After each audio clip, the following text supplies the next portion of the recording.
Hello, everyone. Good evening. My name is Jay Miller. And my name is Hazel Miller. And we're the co-publishers at Book Hug Press. And it's our great pleasure to welcome you all to the launch of Vox Humana by Adebe DeRango-Adem, with special guests Liz Howard and Michael Fraser, and hosted by Shazia Hafiz Ramji. Before we begin, we would just like to acknowledge that the land we are joining you from this evening has for thousands of years been the traditional territory of many nations, including the Mississaugas of the Credit, the Anishinaabe, the Chippewa, the Haudenosaunee, and the Wendat peoples, and is still home to many diverse Indigenous peoples from across Turtle Island. We're so grateful to have the opportunity to live, gather, work, tell stories, and learn on this land.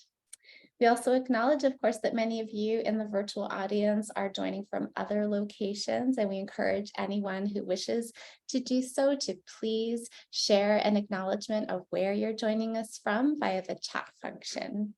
And if you're unsure of the history of the land under your feet, we highly recommend the online resource native-land.ca to learn more about the land you inhabit, the history of those lands, and how to actively be a better part of a future going forward.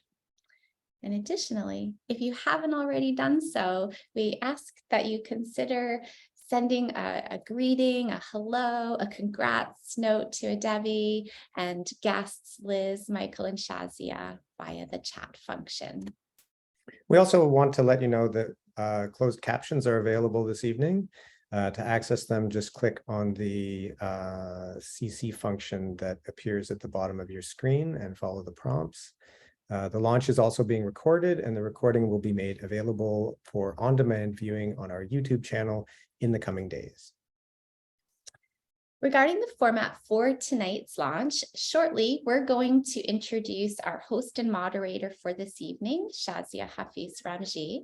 And Shazia will then in turn introduce first our special guest readers, Liz Howard and Michael Fraser, who are so thrilled are joining us tonight. And they will each read from their books for about 5 minutes.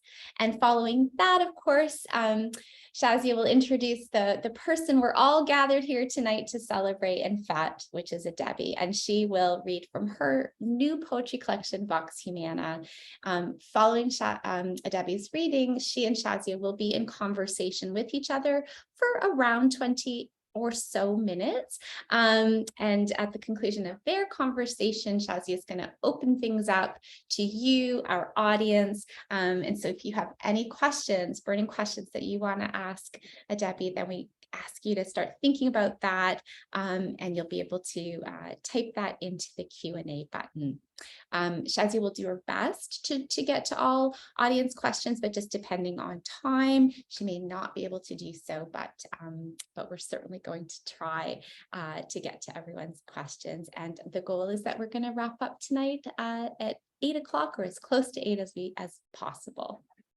And lastly, if you have not already purchased a copy of Vox Humana, and you may wish to order one or several, because they make great gifts, directly from our website, bookhugpress.ca, or from your local independent bookseller, who would be more than happy to sell you a copy. And we'll drop links to the book's product page on our website into the chat function during the event, and you can follow that link at your leisure. And now, without further delay, it's my pleasure to turn things over to Shazia Hafiz Ramji. Shazia's writing was shortlisted for the Malahat Review's 2022 Open Season Award for Fiction and the 2022 Montreal International Poetry Prize. Shazia is the author of Port of Being. She lives in Vancouver and Calgary, where she is busy at work on a novel. Over to you, Shazia. Hi, Hazel. Hi, Jay. Thank you so much for that gracious welcome. And thank you so much to everyone for joining us here tonight. This is a really special night. I am joining you today from the ancestral and unceded territories of the Squamish, Musqueam, and Tsleil-Waututh peoples, which I'm very privileged and grateful to be able to call home. I'm really excited to hear from Adebe DeRango-Adem tonight from Vox Humana for the first time. And I can promise a journey through sound and history and clear audience and lots of heart and elegance. And speaking of elegance, we're so lucky to have Liz Howard and Michael Fraser joining us here tonight for Vox Humana. I'd now like to introduce Liz Howard. Liz Howard's debut collection, Infinite Citizen of the Shaking Tent, won the 2016 Griffin Poetry Prize and was shortlisted for the 2015 Governor General's Award for Poetry. Her second collection, Letters in a Bruised Cosmos, was shortlisted for the 2022 Griffin Poetry Prize and the Trillium Poetry Prize. She's the Shaftesbury Creative Writer in Residence at Victoria College at the University of Toronto, and she serves on the editorial board for Buckwriter Books, an imprint of Woolsack in Wynne. She's of mixed settler and Anishinaabe heritage. Born and raised on Treaty 9 territory in Northern Ontario, she currently lives in Toronto. Please welcome Liz. Hey, Liz. Thank you so much, Shazia. It's such an honor to be here. I was so excited that Adebe invited me to read tonight for the launch of Vox Humana. So I took the opportunity to put together something new to read for you all. And it's called Super Void. I used my lungs for this. I led with refusal. Irradiated peony schemes is what it'll take to run the tape of June. I, the inheritor of false orders. I, the keeper of my brother breached. I, the register of offenders. I, the reaper of these milk teeth. Talon cusp to my tongue, a death cult of honest sons, and nerves voluble as promises. Do what it takes to make mutiny paratactic. See the poem as an access verse that scans your portrait. Checking your reflection in a car window is one way to hedge your bets against the day's loss progression. As for me and my house, the cedars have been stripped, and my phylum is an order of working angles to catch the sap. There was a moment I held a premonition, poorly directed in the internet age. How fitting for me, a simple animal. Forget being at a remove. I seek the immediacy of an incorrupt left hand. All my bait-hatched hieroglyphics, all my rosy glow. Back in the Eocene, I was an oceanid. I could hardly read for breathing. I lost the field. Its frame superseded my voice. I inflected the paragraph as glass, the open latch and border work, the excommunicated moss, the lichen we do claim, appended me just the same. I popped the superscript, threaded metal through the gills. I historicized the present. Still, I want this softness in the gradient to remain. Thank you, and congratulations, Adebe.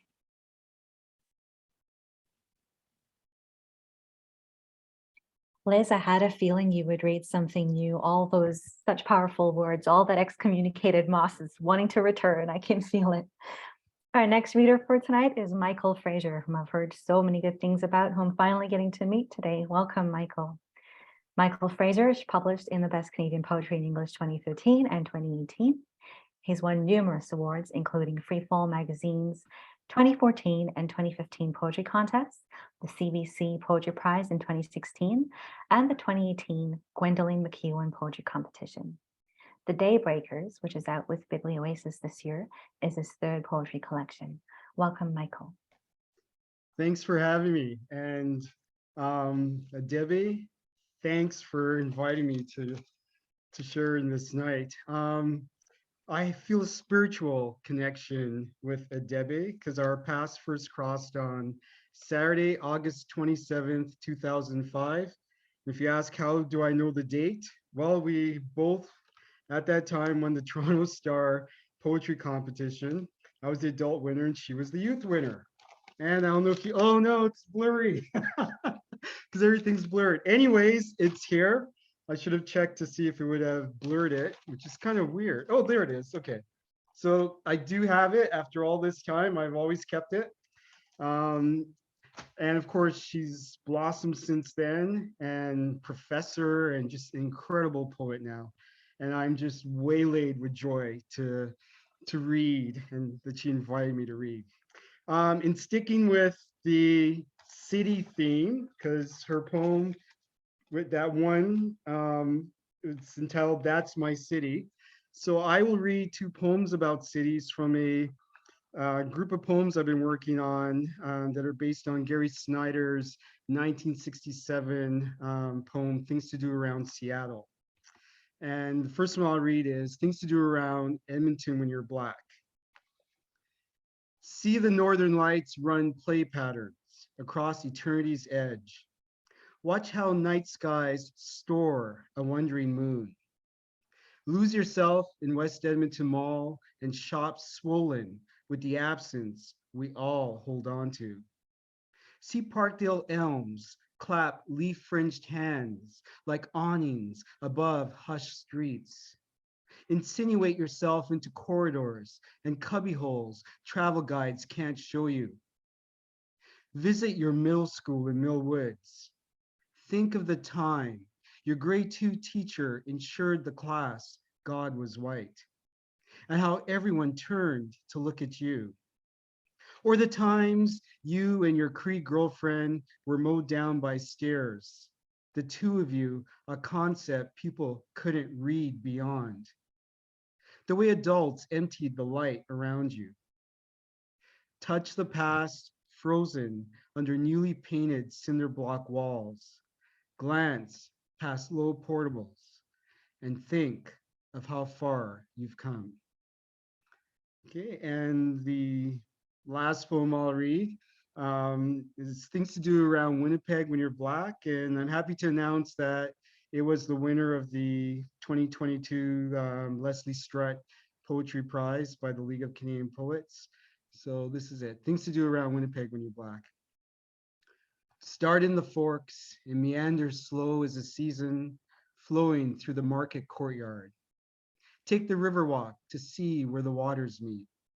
Lose the present as you become small as a name, your steps kicking pebbles into the river's hem. See the city return to nature with its downtown face dipped in waterway reflections. Every home you see is another word for place. Get a pair of handcrafted moccasins. Talk to the owner and know your ancestors shared all that was broken and cracked with the world. The sense of history's remains willow hooping through the two of you. Stop at the Little Brown Jug and enjoy a pint of 1919 ale. Taste how heirloom hops and spices create a moment. Each daybreak is the sun sticking its landing. Drive northeast to see the Red River empty into inverted skies. Know that once water starts turning, it never stops. Feel how distant morning becomes on the drive back. Around you, the prairie's long stretch is faking forever. This is how grass owns a landscape. Thank you, and congratulations again, Adebe.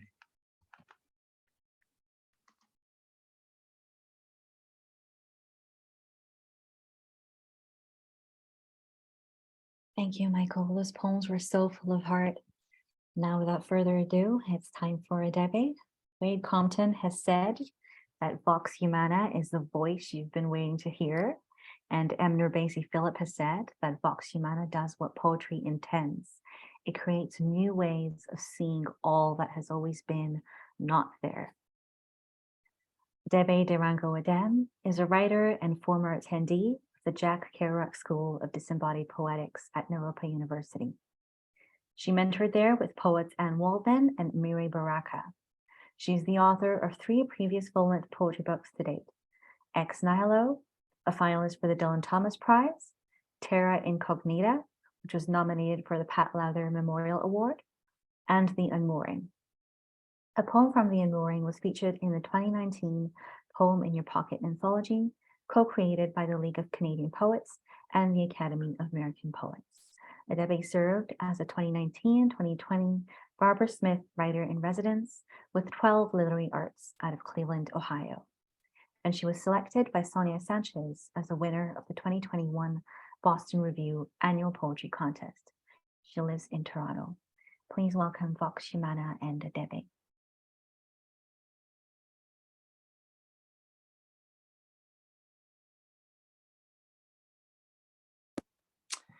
Thank you so much, Shazia. That was beautiful. Thank you so much to Liz and Michael. All three of you are such incredible, you know, poets and writers who have helped me to endure and to learn and to want to continue to find that breath and write that poem. Liz, I'm so glad that we made it work. Your newest work is phenomenal, and my love to you for opening my world, really. And Michael, big ups to you. Congratulations on your newest work. Very exciting, The Daybreakers. And you're right, we go way back. And so it's such a wonderful blessing to be able to come together again. And thank you so much for saving that article. That definitely made my week. I'm not a professor, by the way, but I will profess that I do a lot of professing and I do a lot of educating. And I want to also profess my love to Hazel and Jay for making this happen. It's been a really amazing experience to work with you, and I wouldn't have changed anything. I also want to thank Rachel and design and production, actually especially production, because of my you can say nightmarish use of spacing, and also the way I chose to capitalize certain words and not others without any rhyme or reason attached. Thank you so much for bearing with me and for hearing this book out. I'm so glad to be here today to celebrate with you, Vox Humana as well, that we can, kind of cool that we can celebrate across time zones. I'll be reading 3 poems, and I know that we're sort of on a schedule of sorts, but I do want to preface this by saying how thankful I am that we can still find ways to come together in times of such great upheaval and great uncertainty, and so many fall book events happening in this week. I mean, I feel lucky to have people here still coming online, and you know, I'm really thankful. So I just want to put that out there.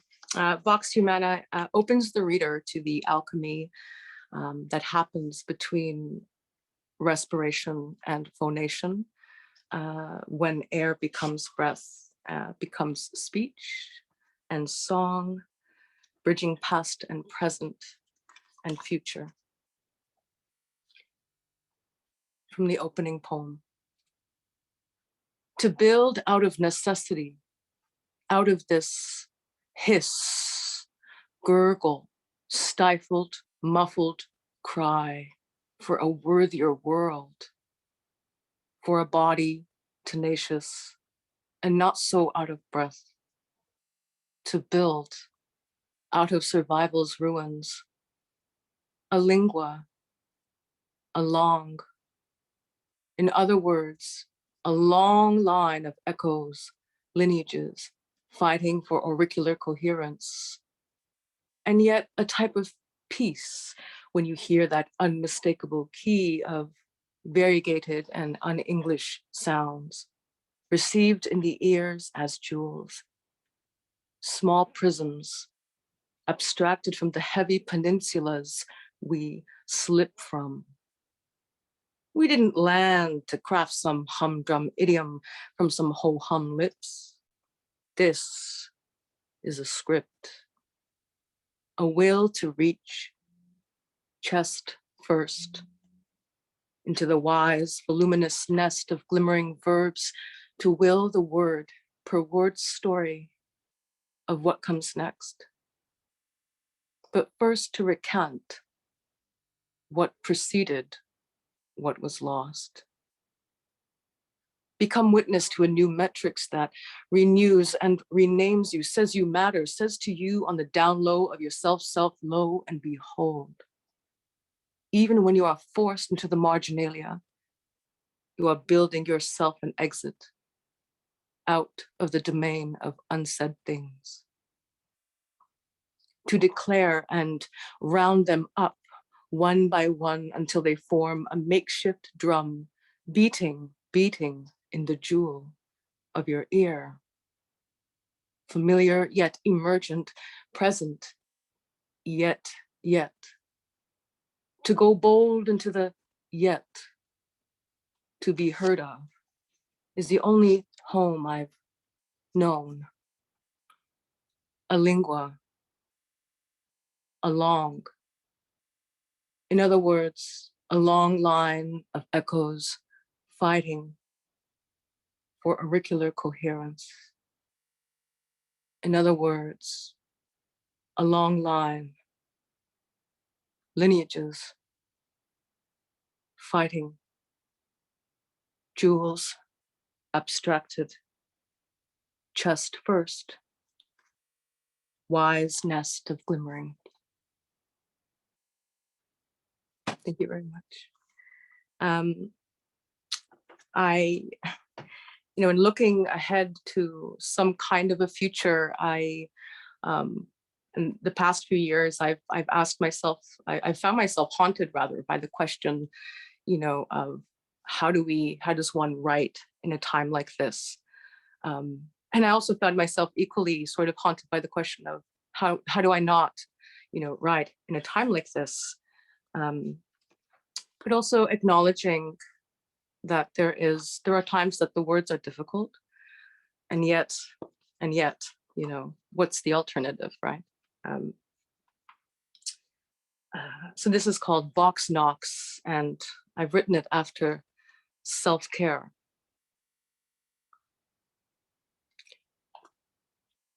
How to care for self. I can care while I evade myself. Or is it that I am too much to care for even one life? Real talk. How to care for a self evading. If it is possible, I can care while I evade myself, or is it that I am too much to care for even one life? When I write, I care myself for a world, though I evade. Am I getting this right? All I know is when I am depressed, I dirt devil the house, top to bottom, brush up on my syntax, pop vitamin D. But who in this house, or any, figured out how to become hallowed? All I know is when I am depressed, I evade, I dirt, top to bottom. But who in this house figured out how to become hallowed? How long can you go evading the broken paraphernalia? How long can you be in the hold of parts before they begin dispersing, evading into the lines you were meaning to say? The word is what I do. To be in the hold of words is hard, but I will take it, Eterna. Words is what I do, is hard, but I will take it over the soft, Eterna, over the soft thinking it's enough, it's been enough, just having. Words is hard, but I will take it over the soft thinking it's enough, it's been enough, just having. Thinking it's been enough, just having a dream.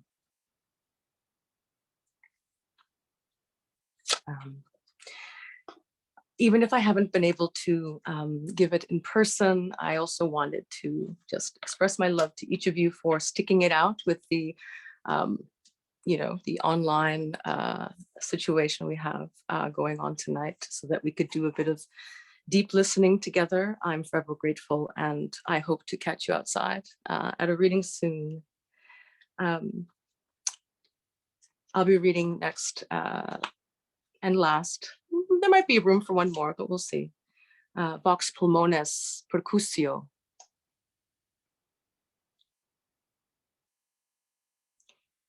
Lord, you are loved, but low. Do you behold anon and anon voices, fathoms below? Can you fathom, Father, that we care about space more than people. Lord, forgive me if I look up at sky, but do not see you. Just see climate change and ask compulsively to send me a man who knows why the canary sings in the mine, or a daughter immaculate like you did your mama. Okay, fine. So I see you sometimes in coral skies, reminding us of the dying like snowfall in April. I hear you in Jimmy, Joni, their electric psalms, transfiguring, configuring in me a brief suspension from my disbelief, a suspension in time, a moment of solace for not being killed. Save us, O merciful Lord. My father watches CNN. Our country is in genocide, a word I never thought I would use in a poem.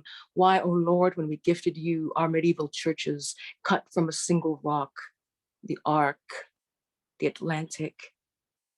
Father in heaven, my father's mother country is being destroyed. Lord, you remember Lucy, right? We just need to know what you can and cannot fix. Do you know how easily lungs can percuss, how rage can age and italicize a body? Tell me you know we arise from the same ancient score, the air, Afro-heavy with dandelions getting ready to give up. The air, Afro-heavy with dandelions getting ready to give up their ghosts. Tell us, is that where you are? Thank you so much. I'll end it there. And if we have time, perhaps after the interview, I have one more. Thank you so much.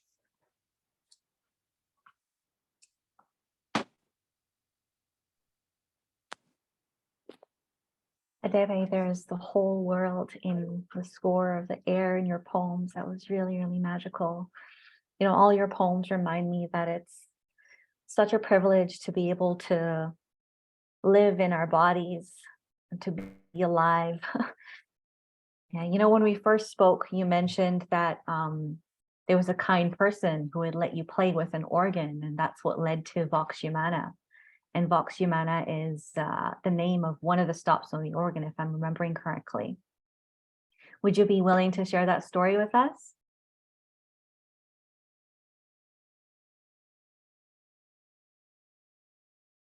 Oh, you're on mute. Of course, there had to be one glitch for the road, right? So yeah, absolutely. Musically, I've always been sort of in love with pipe organ music, and the organ as an instrument.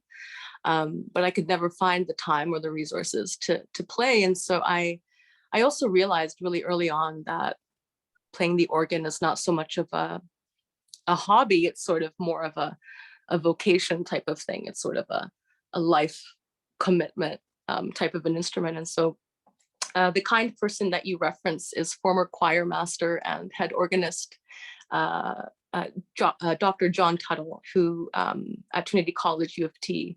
And he granted me, private access to the chapel organ, which, it did coincide with a time of a lot of personal mourning, and it was a difficult time, and I just sort of arrived washed up at his office. But I felt it just so generous of him to to trust me, to just trust someone that he'd never met, never trained, never had training either, and give me that key. And I actually later learned that Dr. Tuttle is somewhat of a global star. I was in New York City, and I was at a kind of a pipe organ kind of showcase thing. And I remember reading the bios of the organists, and two of them, were his students. So that was kind of a nice surprise. And so, again, I held that very generous experience with me at Trinity, and I would write from that experience the first poems to come together in Vox.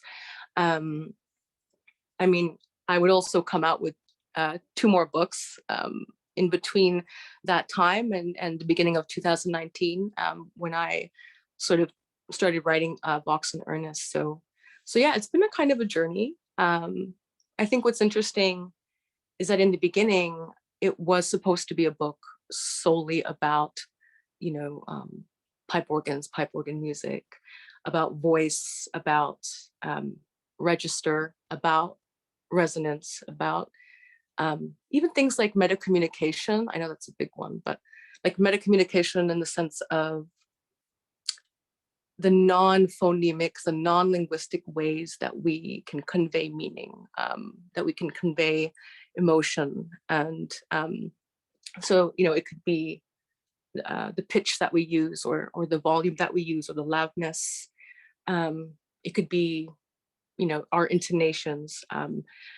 It could even be sort of, properties such as what they call paralinguistic things, such as, like gasping or like throat clearing. I find throat clearing is kind of an interesting one that in some ways it denotes certain social, structures.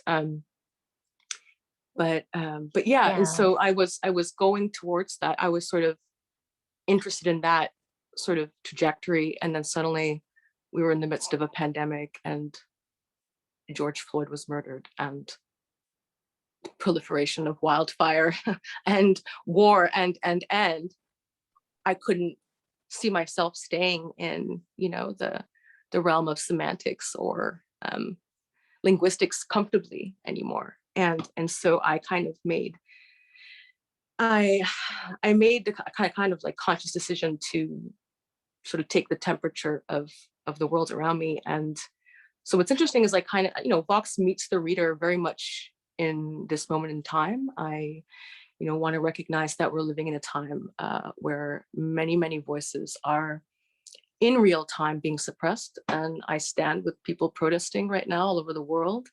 I stand with the women of Iran, and my heart, goes out to all of us, but especially those who are affected by war across hemispheres. But yeah, so Vox kind of began as a book about sound and experimenting with sound and music and voice, and then it sort of became something more attuned, I guess, not so much to the individual sort of subjectivity of voice, but more the kind of collective amplification of issues, if that makes Have sense. you told John about the book? I have emailed him, but because he's retired technically, so because of that, I've yet to hear from him. But I have a way of like figuring out who's who, and maybe someone would help me track him down. But he's retired, so he's probably living his best life, probably not cooped up in a chapel somewhere. But I hope that I get a chance to thank him again for sure. Yeah, I bet he's going to want to ask to do a performance of the poems with the organ and with him. He's going to be so happy to hear that. Yeah, it definitely is in the works. I definitely want to approach Trinity again. I have no ties to the institution. I have no ties to U of T, never been there, never took a class. So again, it might be interesting, the roundabout way I might be able to get in touch with him now that he's retired. I don't think I fit in technically with the Trinity College music body, student body, but you're way too smart. Yeah. Thanks, hun. But I feel, definitely feel blessed by having him, kind of been one of the nicer of the gatekeepers, so to say. Yeah.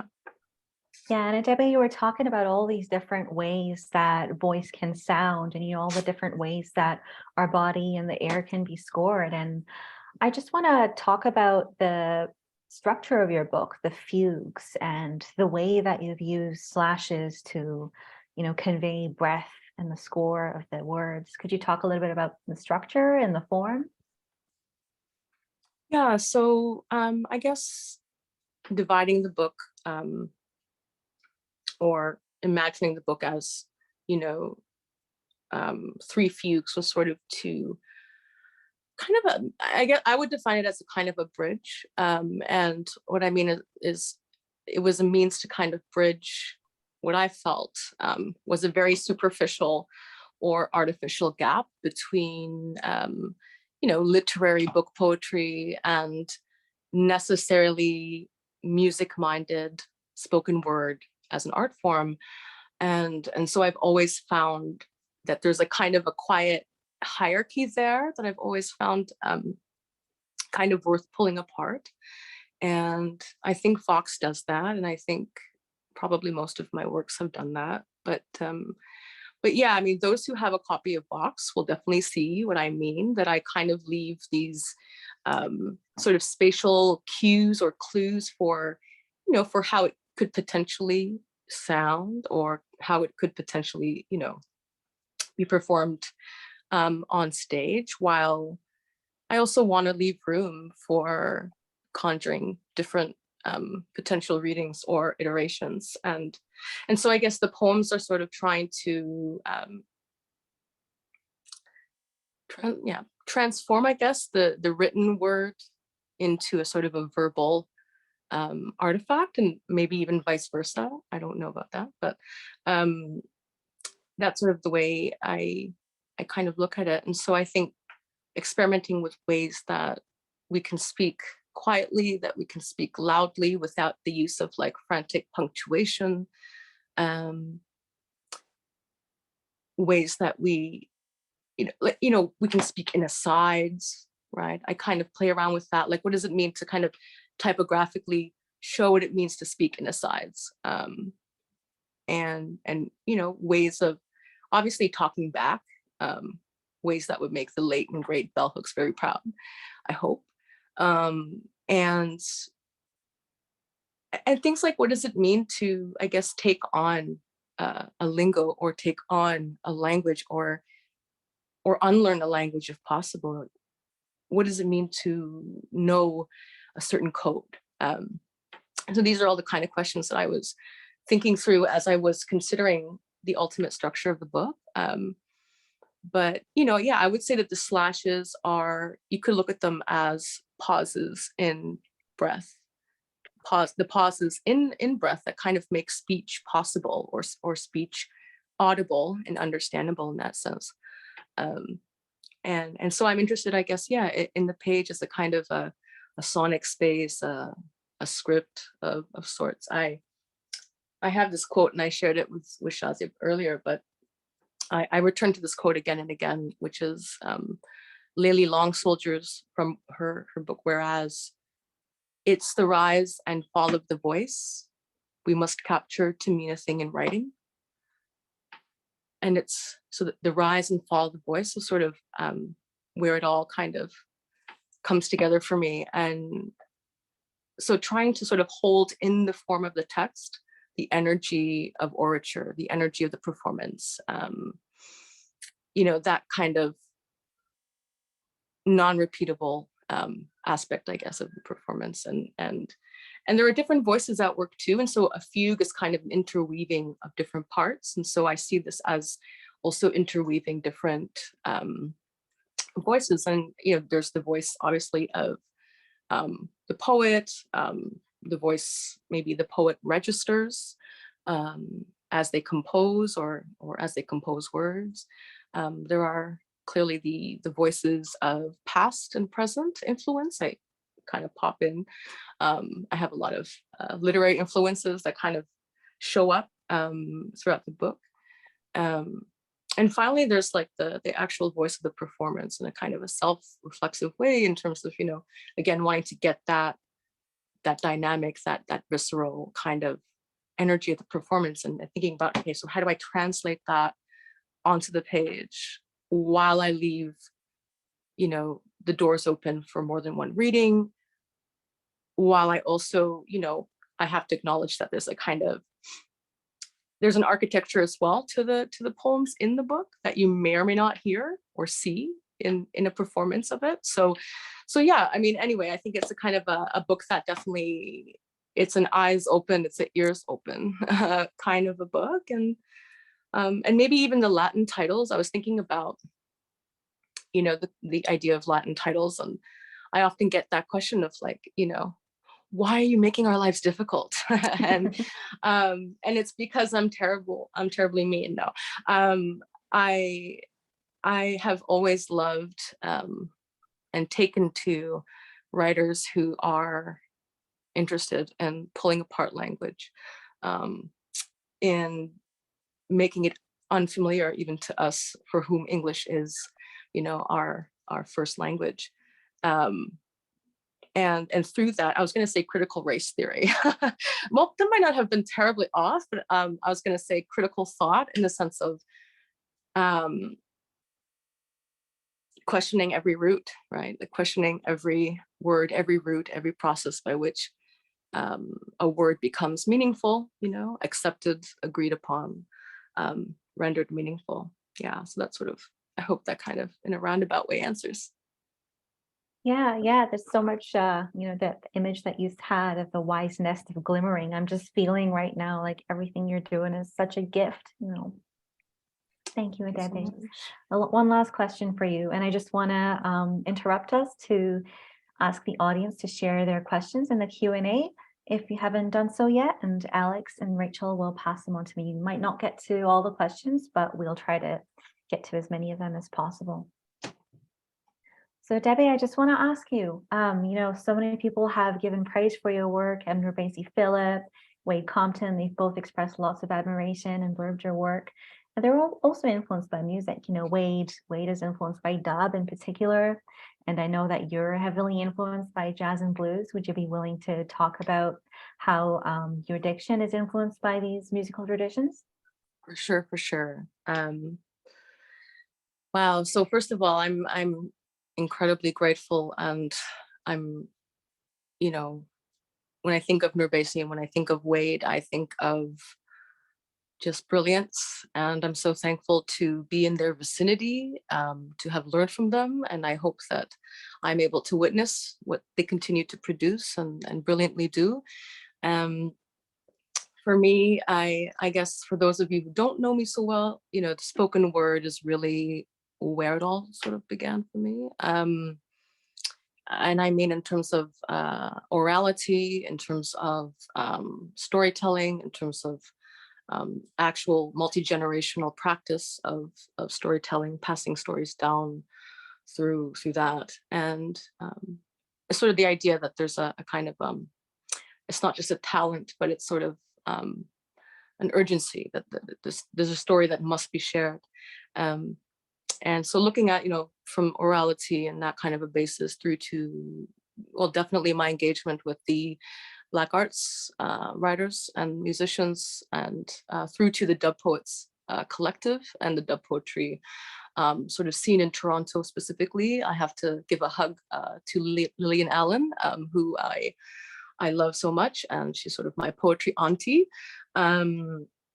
But yeah, I think when it comes to the jazz and the blues, you can't really think about jazz like without the blues. And so for me, it's what I try to do in Vox. It's not so much an additive, like I'm trying to add a sense of musicality, but rather I feel it's a certain reverence, maybe, is that the right word? Reverence paid to this very particular aesthetic attributed to a very particular cultural context, looking at people of African descent, and the very particular discourse of how we get free. And that's for me what jazz is. And it's an aesthetic that was, meant to be wholly self-determined, and also wholly undetermined by whiteness, no matter what the beatniks tried to do. And I love me some beatniks. But yeah, and so for me, when I think about writing with jazz in mind, or writing with sort of the free jazz in the free jazz style, for me, it's to pick up on the dialects and the rhythms and the poetic diction even of Black vernacular speech and music. And so through that's sort of something I've done for a while. And Vox, I guess the poems are necessarily polyphonic, in some cases, speak definitely in asides and in codes. But I think, and yes, like I definitely pay homage, to the Black arts poets.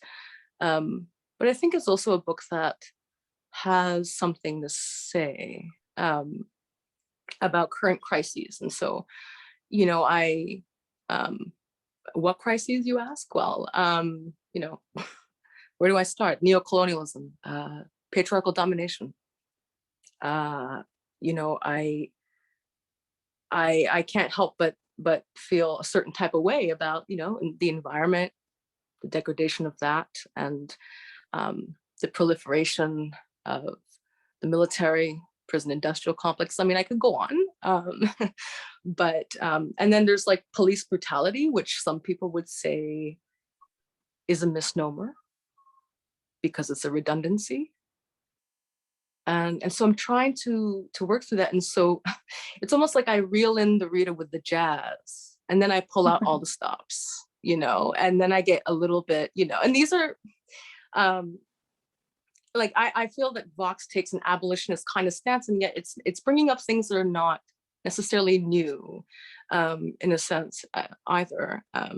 But yeah, I mean, ideas like, you know, the radical idea of maybe not throwing human beings in cages, and figuring out how we can support people's basic human needs. It looks at the radical, what's that? How did you manage to work with so much with just, you know, sometimes it can be so overwhelming to work with just the world, right? To bring it into the work. And I feel like you have, like working with you, I know you have such a big heart, and your tenderness is so clear to me. And you know, and that's a mixed blessing in a way, because it must be especially heavy, you know, to work with all the influences of the whole world and all the problems. How did you balance that? Honestly, it's I think we're at a tipping point. I think I've decided that the way I see myself surviving the road ahead, and maybe even for all of us, is that we're going to have to necessarily care for one another, and, you know, in ways that value each other's lives, this precious orb that we call home. And for me, I get a certain energy from participation in the struggles that are happening, and I get a certain you know, value as well, because I can't, for me, it's very difficult to sit back and have a platform and not use it. And I feel like there's the burnout on the one hand, and then again, it's like the question of, well, what's the alternative?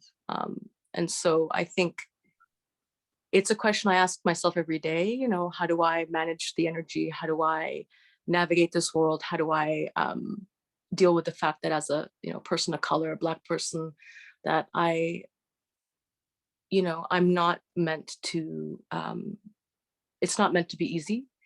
And yet for me, I don't see a future, I don't see a way out unless we, you know, we do things like center the experiences of structurally disadvantaged people. I don't see a future without continuing to fight for everything, accessible housing, fair wages, etc. So I don't, it's almost like I can't help it, but maybe it's the way I was sort of grown up as well. But these are the sources of energy for me, is actually the participation. And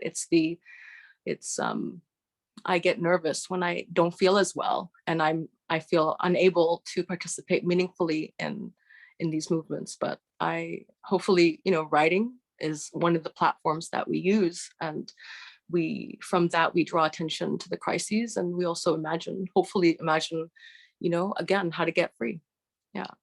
Yeah, aesthetics and politics, that separation is a completely false binary. You know, I think your words are so powerful, and they're doing something in the world.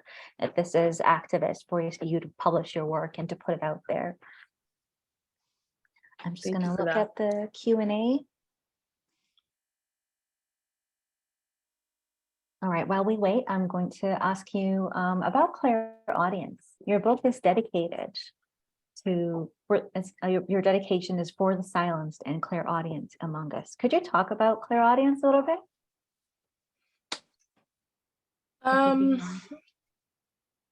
Yeah. I guess it's such an open, and it's a kind of a clairvoyance of the sonic spaces in which we live. It's maybe a certain an understanding of, you know, how far a voice can reach, you know, how far you feel a voice can reach. It also is, I feel it's anyone who has felt sort of put into a place where they have to they have to kind of come out and, you know, speak out from that place. I think the idea of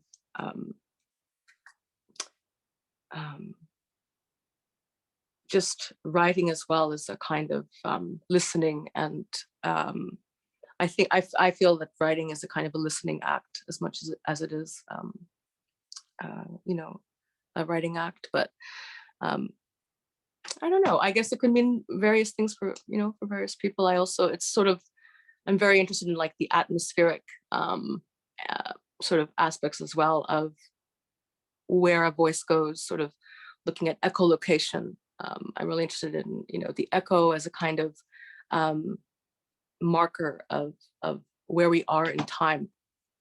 And yeah, and I guess it's also clairaudience is like maybe an awareness as well of,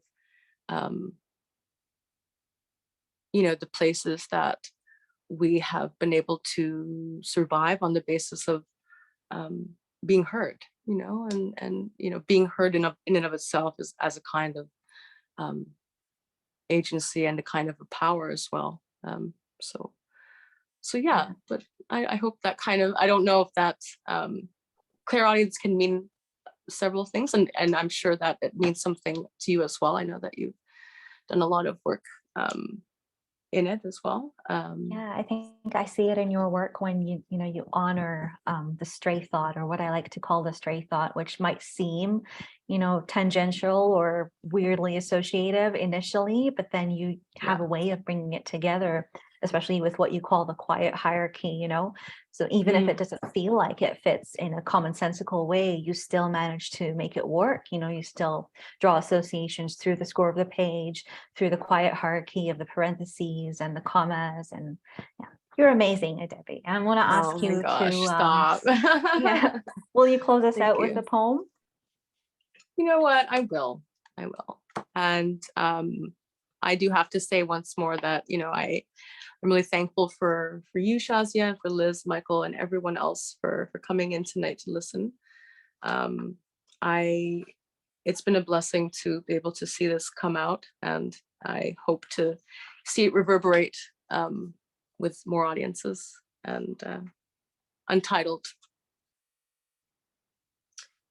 On a scale of 1 to 10, what is your pain level? Is it manageable like a 1, or emergency like a 10? If you've been broken open, how many times would you say, have you experienced any bouts of freedom? What kind of noises are you hearing? Are the instructions coming from one or more voices? Have you ever experienced the feeling that you're not real, or do you bounce from dusk to duskier real quick? Do you ever feel like there's no justice? Do you ever feel like a cartoon, or like what's real cannot stay? For how long have you been experiencing trouble sleeping? How long do you think your troubles have been about your date of birth, O daughter of immigrants? Have you ever run away from home? We will run some tests. Do you know where you are now? Have you any issues with your teeth being broken? Have you ever run away from tests or experienced trouble at home? Have you ever not had a home? How did you crack so many teeth? What are your thoughts about dusk? Do you ever feel like an emergency? Is your hearing real? Do you need a hearing? On a scale from 1 to 10, how painful is justice? How long have you been broken by experience? Do you have any problems with speech? Thank you. Exactly, that was so powerful. I have actually one question. I'm just going to extend our interview session. It's a question from Janie Yoon, who's asking if you could talk a little bit about the architecture of your work.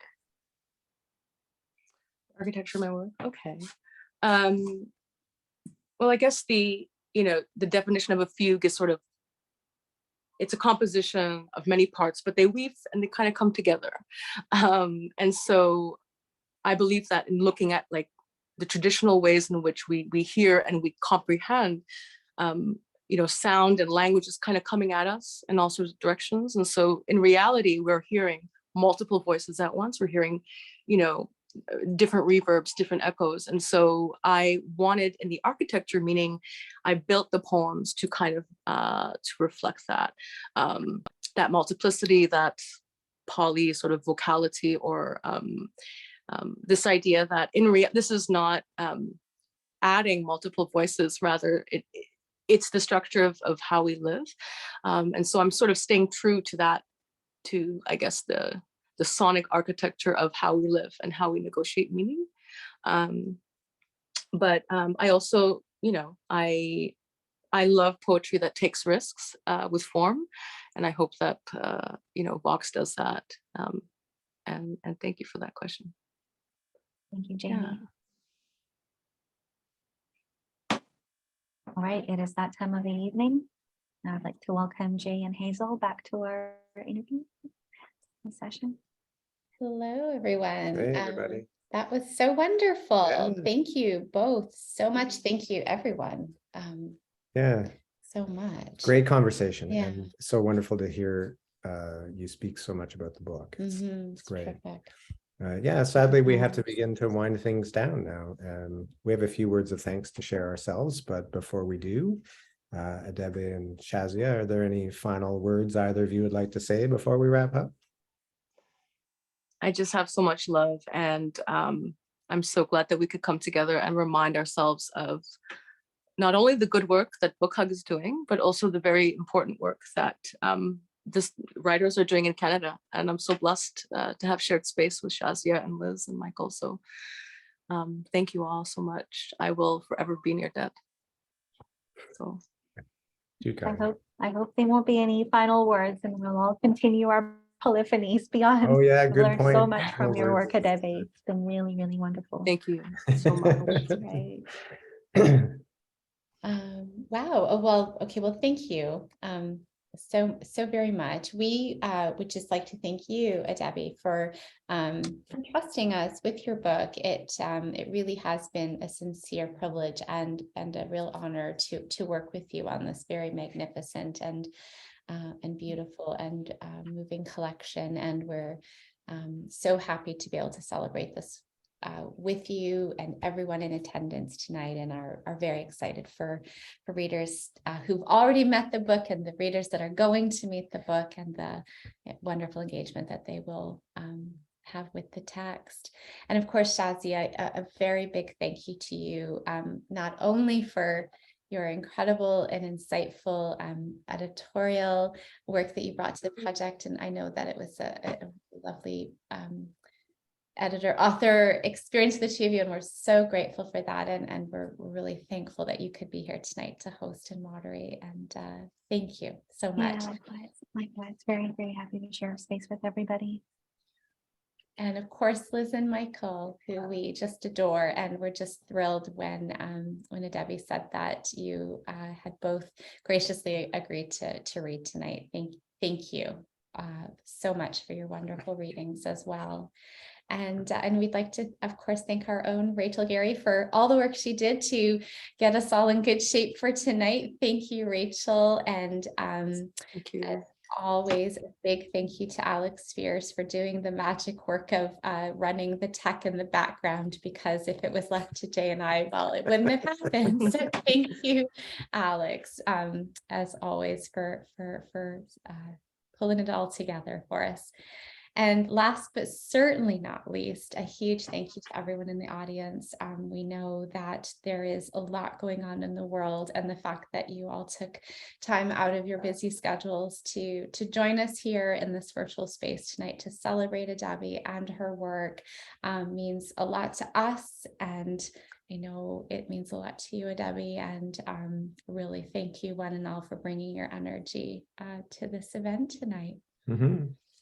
And just as a final reminder, you can order Vox Humana from our website, bookhugpress.ca. Rachel's been kind enough to drop the link into the chat, so you can use that if you want, or definitely ask for it at your local bookseller. I think that brings us to the end, sadly. Thanks again to everyone for attending. We wish you a great rest of your evening or day, depending on where you are. Take really good care, and good night, everybody. Good night. Thank you so much. Zoom Thanks, waves to everyone. all. Thank Good you. night.